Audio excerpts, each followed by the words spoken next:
A select DOJ prosecutorial panel has found probable cause to indict 7 fraternity members in the hazing death of Adamson engineering student John Matthew Salilig. Within the next 48 hours, the Justice Department is expected to file 2 separate sets of criminal information as we hear more details from our Luisa Erispe.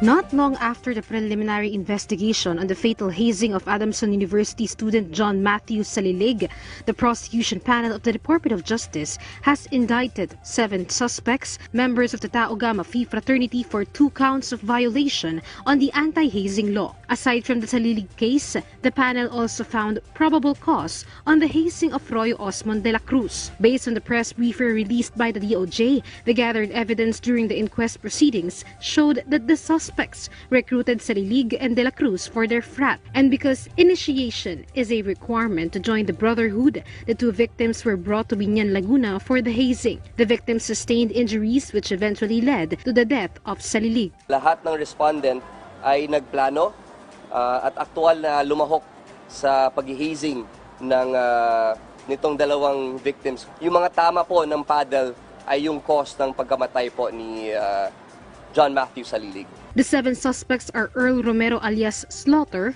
Tung Benitez Teng aka Nike, Jerome Balot aka Ali, Sandri Victorino aka Loki, Michael Ricalde aka Alcazar, Mark Pedrosa aka McCoy, and Daniel Perry aka Sting, who is the master initiator. The case will be filed with the Regional Trial Court of Biñan, Laguna, and the suspects will remain in the custody of Biñan Police. The penalties they will face may differ from the cases of the 2 victims. The penalty will differ as to and depending on the amount of harm against the victims. So obviously yung reclusion perpetua will apply to the case of John Matthew Salilig, and then a lower penalty will be imposed for the De La Cruz harm.